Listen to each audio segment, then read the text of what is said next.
say ever and? The and or o? It's blue and yellow and white and it's big. It's the biggest book you have, Egan's. Mine's got water Okay. stains on it. So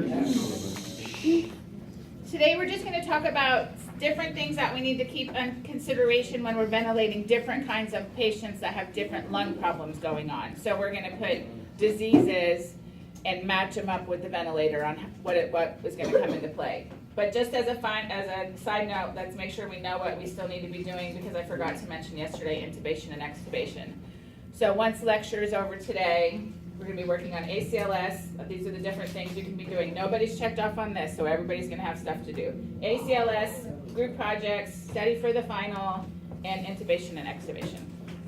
So, and after our lecture today, I'll tell you about what you have to be prepared for the final that's hands-on on the vent, because it involves the diseases. Okay? All right. So I'm going to go from the low end of tidal volumes. If you guys like what? You're like, oh yeah, okay. He's gonna cry. No problem. The lower end of the tidal volume to the higher end. So one thing we're not going to talk about today, but I'm just going to kind of put over here to the side because it would be ARDS. And we'll talk about that next term, but ARDS is going to be low tidal volume, high rates, and alternative strategies, which is why we're not talking about it this term, which are more advanced modes of ventilation and other things that we do. So this is a term 4 topic.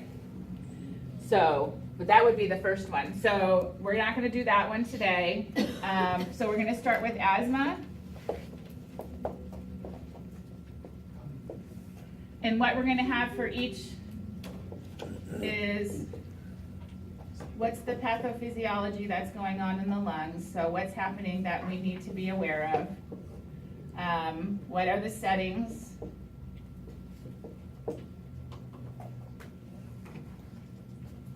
And what are the special considerations that we need to keep in mind? And I'll move that over. Yeah, we're just going to go all the way across. And some of this we've actually been talking about along the way, so there'll be a couple ones that are newer, but for some of them, it's almost going to be a little bit of a review.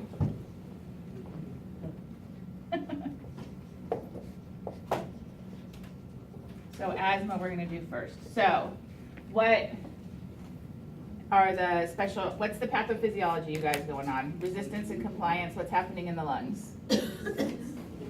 Increased resistance. Right, so we have increased raw, bronchoconstriction. Inflammation. Yep, inflammation. Well, that kind of goes along, they don't have a lot of secretions. Actually, I'm not going to put this line here yet.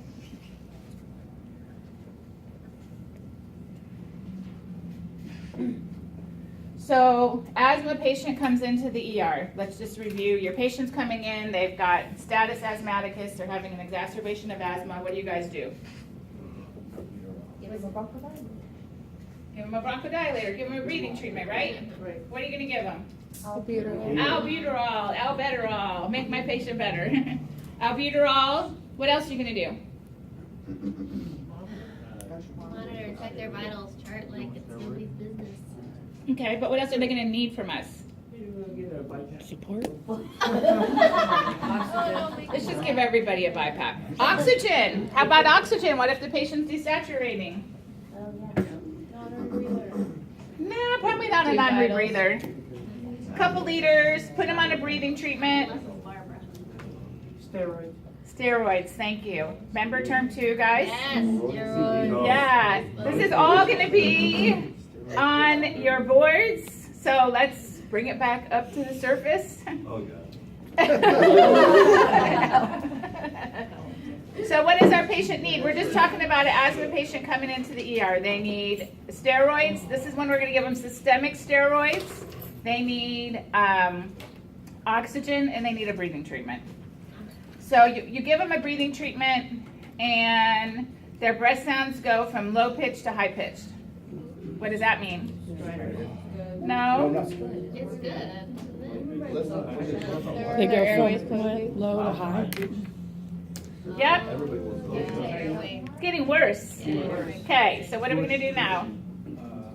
Continuous. Intubate. Oh my god. Wow. Non-invasive. Who wants to intubate and manage an asthma patient on the vent? Not me. Don't you give them a continuous? How many treatments do we do before a continuous? 2 or 3? 3. Three back-to-back treatments. And if the asthma still hasn't broken, let's break the constriction, then you're going to put them on a continuous. And then it should be the wheezing. If it goes from low pitch to high pitch, it's getting worse. The higher the pitch, the worse the wheeze. If it goes from high pitch to diminished, then what does it tell you? Oh, that's bad. Really bad, right? Probably getting ready to go on a vent at that point, but we're going to talk about that more. So diminished to high pitched, better. High pitched to low pitched, better. So that's what you should be thinking of when you think of your asthma patients.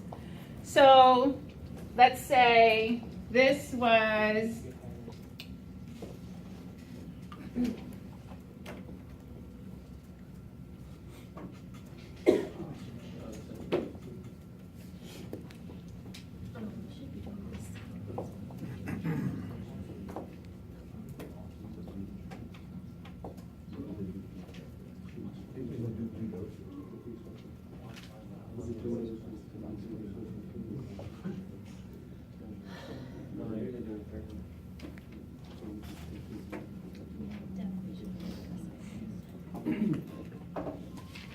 okay. So this is our patient. They're coming in to see us. This is how they're presenting. They came into the emergency room. We put them on some oxygen, and we got some ABGs. And here's what they are. This is how your patient looks. They have a heart rate of 140, respiratory rate of 36, using their accessory muscles, and they have high-pitched wheezes. So we give them 3 albuterol How long do you wait? in a row. I did one. I assessed them. They're not better. I'm giving them another.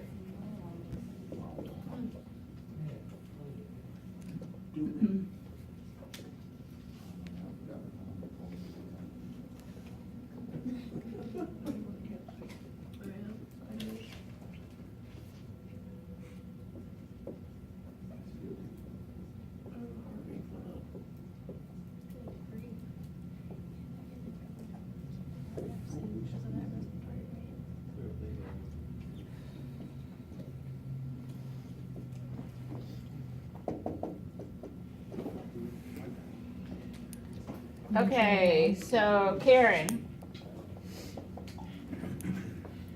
this is your patient now. Doctor wants to know your recommendations.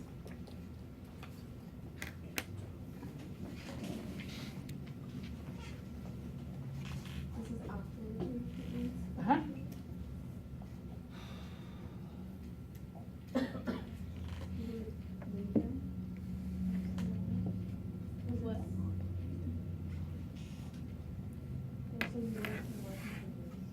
Okay. Who else? Hold on. Jeremy. Why? It's not getting better. How do you know it's not getting better? Because he's breathing harder, and then he went from high pitch to diminished. But his ABGs are fine. Yeah, but he's high on Huh? handler. Okay, just put him on a nasal cannula and go have breakfast. No, he's on. Oh, so does a nasal cannula fix my ABGs? Ruthie, You need to intubate that sucker. why? Because he's about to go into respiratory failure because he's breathing so much. Even though his ABGs are okay. But why did my ABGs go from here to here? That has nothing, just assume the patient's on a nasal cannula. Because the What does treatment's it, not working. what does a nasal cannula have to do with my pH and my CO2? Kevin? So the ABG is normal, they're starting to compensate for it, and with that high respiratory rate, once they tire out and then they start wearing out their muscles, their respiratory rate drops, and then they're already compensated for that respiratory rate, so then they're gonna crash again. Yeah, kind of in a nutshell, Alicia. Thank you. I know you've been waving your hand over there, I wanted, don't worry. So it's our whole respiratory drive, and so it's the hypercapnic respiratory drive, is that what you're looking for? And so the reason why we breathe, the reason why we breathe is we breathe because we have a hypercapnic respiratory drive. And that person, you're going from alkalotic to, you're gonna start being acidotic soon, you're holding on to too much, you're holding on to too much. Whatchamacallit? You're holding on We to don't so have much- whatchamacallit on the test. You're holding on to so much CO2 and you're gonna crash. It's like what Ms. Prophet always said, you're always alkalotic before you're acidotic. So he's breathing at a rate of 38 to keep himself at 7.41. Right, that's it in a nutshell. So if my patient's respiratory rate is 36 and 38, shouldn't my CO2 be really low? Here it's not, it's normalized. So instead of seeing this continue, this is actually worse for this patient even though it looks normal because they're physically still working like crazy, but they're not able to blow off their CO2. So yes, the next ABG after this is gonna be this one. 7.28, 64, whatever. Because this patient, even though they still have a high respiratory rate, what's effectively happened is their tidal volume's dropped. Right. Because they can't move the same amount of air anymore, especially because of all that constriction. So when you see an asthma patient, they physically look the same from your assessment and your eyeballs, but their ABGs have normalized. That patient needs to be intubated. So even though this ABG is normal, this patient needs to be intubated because they're about to really crash hard. Does that make sense to everybody? Yep. Okay, so that's what you'll see. So, but we want to intubate at very last, if nothing else is happening. Hear me? You're skipping the continuous nap, or? Yeah, at this point, the patient needs to be intubated. We can put him on a continuous neb on the vent. You do step by step and just skip a step thing? Yeah, because this patient, let's say this is the patient who probably was in an asthma attack for 6 hours at home and didn't come in. So by the time they get there, they're so tired out that even after 20 minutes, it's time to intubate them because they waited too long, which a lot of asthma patients do. They wait too long to come in. Jeremy, do you understand that the continuous neb isn't going to fix this patient? I thought it was just a step-by-step thing. Right, but we have to jump over that continuous neb and be more aggressive. Yeah, if you did 3 breathing treatments and you have this, then yes, you could do the continuous. Because my patient's still moving enough air Yeah. to be able to not ventilate them. That patient is not moving air hardly at all anymore. So they need to, we can't do a continuous neb, we need to intubate, and then once we put them on the vent, we can do a continuous neb. And we will. Once they're on the vent, we're gonna keep slamming them with bronchodilators and steroids. Because one of the things we're gonna put down here is this patient's actually gonna be an easy wean from the vent, because as soon as you get rid of that bronchoconstriction, you're gonna be able to take them off. Yes. When do you know to put him on a steroid? It's automatic protocol for an asthma patient in the ER with an exacerbation to be put on systemic steroids. They didn't do it for all my patients last time. Well, they should have. They just gave her a Duoneb, and then the physician, I was telling the guys earlier, they just put her on Duoneb, and then the physician came back in and was like, how many treatments did you have before this? And the girl said, I had 3 continuously, and I'm still like this. And then while we were doing the whole thing, then I was already hooking her up. I put her on. It was just a regular Duoneb, and then the physician came back and was like, you know what? I think I want to put her more albuterol. And then so my preceptor went to grab one, and then so she was like, oh, stop the treatment right now, so there's enough to still go. And so we put that one in, and then while she was scanning it in and stuff, she realized that the physician had ordered another albuterol, And so she had to go grab another one, and since it was just the 0.5 mils, she had to grab normal stained Tylenol too, but that's all we did for her. Yeah, I mean, it's part of asthma protocol guidelines that they get put on systemic steroids if they're coming in. Now, the doctor might wait a treatment or two to see how the patient's gonna do before we put them on systemic steroids, but if you've given treatment after treatment and it's not helping, the steroids need to be on board. Yes? I've been to the ER enough times. Usually they give you a treatment and they order the steroids, and then by the time you actually get your steroids, the first treatment's done, and then he assesses you and you get the steroids. Yeah, because if the patient really can get a treatment or two and the asthma gets better, then you don't need the steroids, and there's no need to get systemic steroids if we don't have to, but it's gonna take a little bit to get it started, yes, so. And if it's really busy, they literally just, they stuck me on a continuous and just, they said, yeah, you're pretty bad, here's continuous, and here's your steroids. And then if it's not too bad, they'll give you the prednisone in pill form. Yeah. So, but yeah, it's part of the standard treatment. Same for COPDers. Just remember for asthma patients, you start with albuterol. Let's just say my patient, so now they're going home. They get albuterol. How often should we be taking albuterol? 4 hours PRN. You can take it every 2. Do we want patients at home taking albuterol all the time? No. No. How often should they in reality be using it? Well, it's a rescue. No more than 2 or 3 times a week, okay? But if my patient has asthma, what else do they get? Corticosteroid. 5 days supply of steroids. No, I'm talking about respiratory meds now, besides for that they go home with a couple steroids. Maintenance. My patient is on, so we got them on albuterol PRN, they're having to use it every day. What do we add next? You need a maintenance. Corticosteroid. No, Yes, ma'am. Asthma, no, you talked about prednisone. I'm talking about in respiratory inhaled medications. What's the next step? Salmeterol? Salmeterol? Steroid. You mean like Symbicort or something? Asthma patients, they get albuterol PRN, and if that's not working by itself, the next step is an inhaled steroid. After that, they get a LABA. You guys are messing up the order. Yes. Yes, I did. So, asthma patients get steroids first because the biggest part of their problem is the inflammation.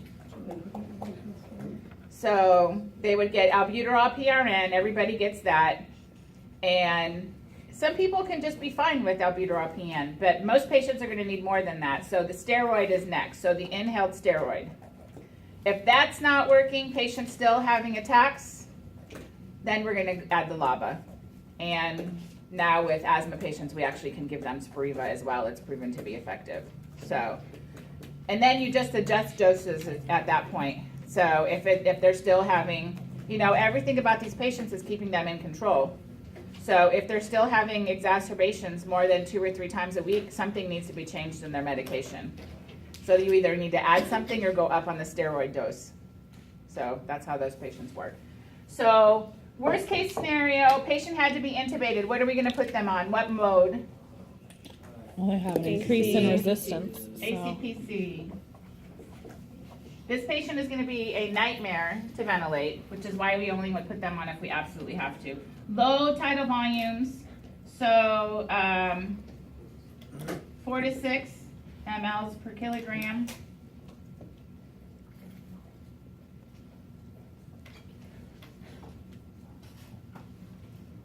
(40 to 60% FiO2). It's not likely they'll need 100%. So I'll say 40 to 60. Keep sats greater than 90%. So you just have to follow your rules at that point.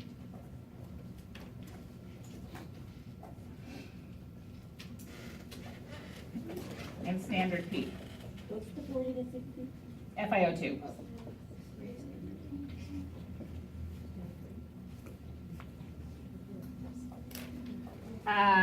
Short eye times. So under special considerations, I'm going to put short eye times. That's part of why we use the lower tidal volumes. The patients need long E times so they can exhale. This is going to be an air trapping nightmare.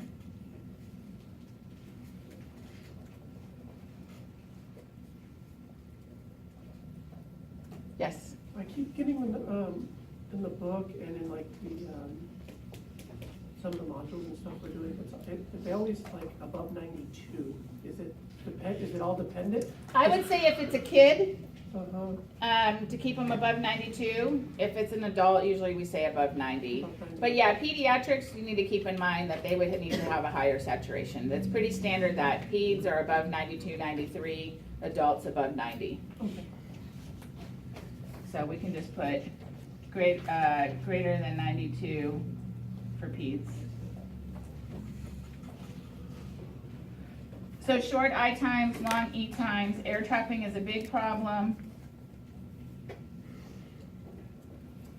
You may even consider just putting them on pressure support because they just need the added help with their tidal volume. So if you put them on pressure support, it lets them control everything. Because sometimes no matter what you do with these patients, you just can't get them to synchronize with the vent because they're just so tight. It's very, very hard to ventilate. So you consider just plain old pressure support as well. You want to try to do anything you can just to try to keep them ventilated.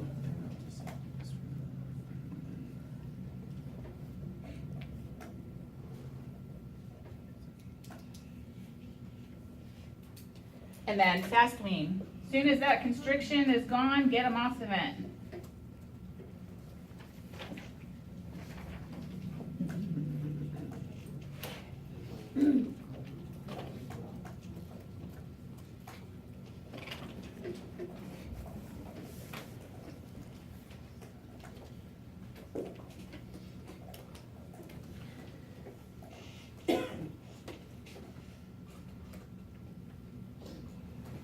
Some people will try BiPAP.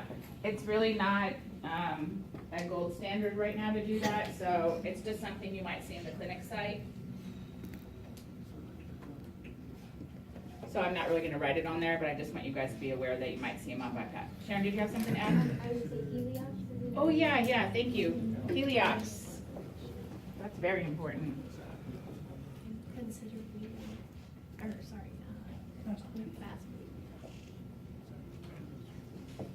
What do you guys know about Heliox? It works good for asthma really good patients. for asthma patients. Why? Because it has this layer that like drops down and it will just like carry the medication with it. Yeah, it's a lot lighter. So because it's a lot lighter, Where'd you get that at? I don't know. Under air traffic. so the airflow.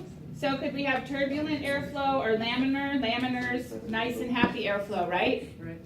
So if you have all this inflammation and constriction, turbulent airflow, it's very hard to get the air and the oxygen in the patient. So Heliox is used to transport the oxygen molecules. So it's lighter, it can be more laminar, so it can get further down. So it's actually a carrier gas. So it's going to carry the oxygen down to where it needs to go. So it's actually very effective in asthma and patients with upper airway obstruction. So like a tumor or something like that. Did you say high-pitched wheezing is better than low-pitched wheezing? No, Okay, I did not. All right. So Heliox Yes, it helps is. the breathing be more high-pitched, right? I think it, what's it called? I think so. Yes. How is it like used like in a setting for Heliox? Like do they just hook it up or? It's I've never actually used Heliox. Sharon, have you? A couple times. Can you kind of explain how it's? I know you always use 100% non-rebreather.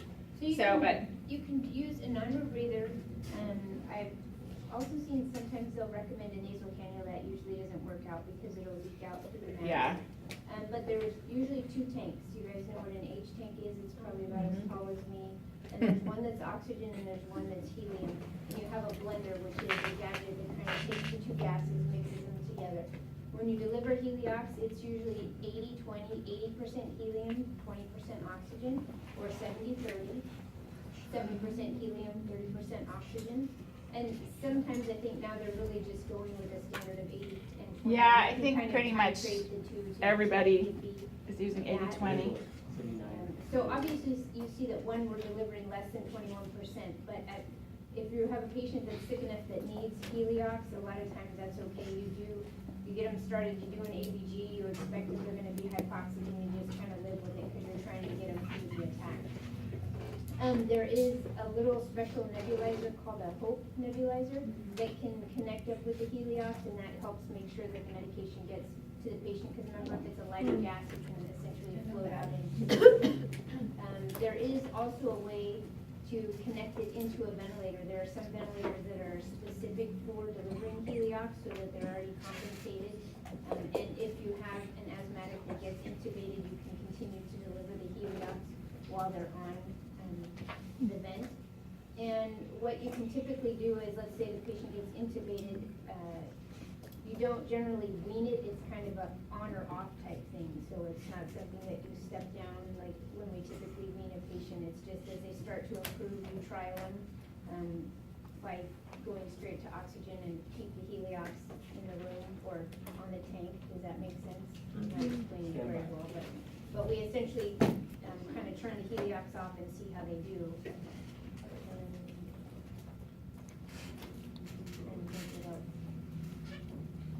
That's really kind of it, especially if down in the ER, you'll give it just with the mask, and hopefully that'll resolve some of the problems. Thank you. I have like That's a story interesting. about it.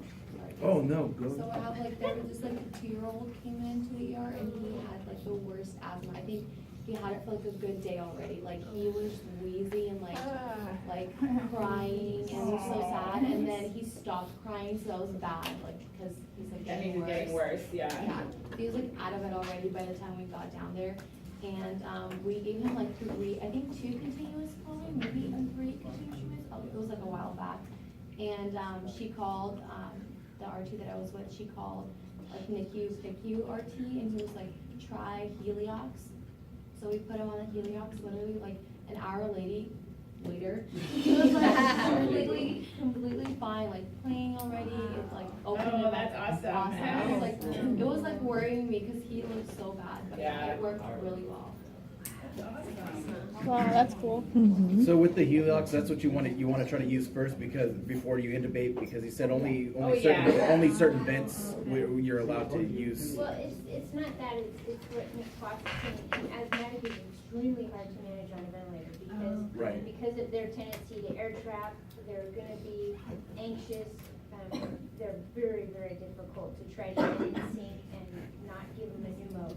So if you can do everything that you can, they're the kind of patient that when they come in, you guys, I'm assuming have seen the ER. It can be very loud, crazy, people running around. This is the kind of patient that needs a room to be mellow. They need a fan to blow on them, because a lot of them are what we call air hungry. Just the fan blowing on them makes them feel like they're getting a breath. Putting them on a BiPAP, really, you'll get a lot of doctors that suggest it. It's a horrible idea, because they're going to be fighting against that machine. I don't like it. It's going to raise That's their why- anxiety level through the roof. It's not going to ventilate them adequately. So if you see you have somebody that's going bad and your hospital does Heliox, definitely recommend it. I know in the ER at Sutter, they have it down there, so if you need it, you can get it up and going right away. Because the sooner you can get it started, the faster it's going to help the patient. So definitely that's something to have in your bag of tricks. And I know you probably mentioned it, but I don't know if I picked it up. You can use that in conjunction with like a breathing treatment. Yes, they So- have a specialized. Yeah, that's part of the whole idea, is to carry the medication Okay, down so in further conjunction where with you that's can't why get it you're- through. Mm-hmm. Just hitting them with it. Yes. When you guys are listening to bed sounds, because they're probably already diminished, do you always say take a deep breath for me each time when you're listening, or? Asthma patients, you're gonna hear them wheezing without your stethoscope, to be honest, but I just try to, it's gonna be so hard for them. I just try to have them do the best they can without one of the big things that Sharon mentioned is trying to keep the patient calm. So you don't wanna try to stress them out by trying to they can't take a deep breath. So you just wanna try to listen the best you can. And you're gonna know, because these are the patients that are gonna be able to say like 1 or 2 words That's, yeah. to you. They're gonna be. It's gonna You're be gonna- visible to you if they're getting better or not. You're not gonna need your stethoscope. You're gonna be able to tell.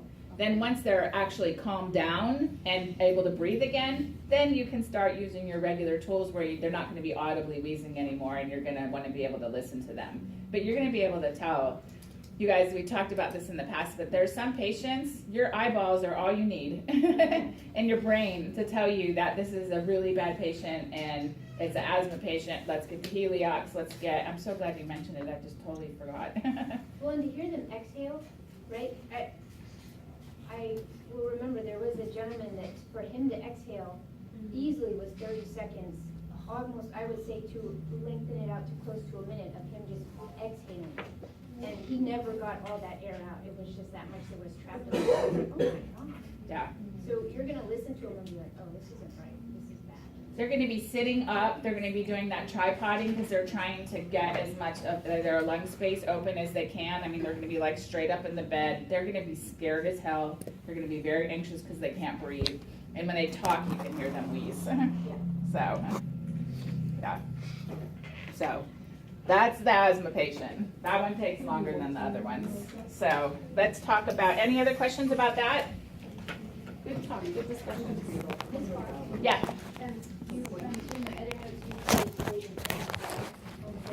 Oh, thank you, the respiratory rate. I forgot about that. Respiratory rate, 10 to 12. So a little bit on the lower side for these patients for all the same reasons.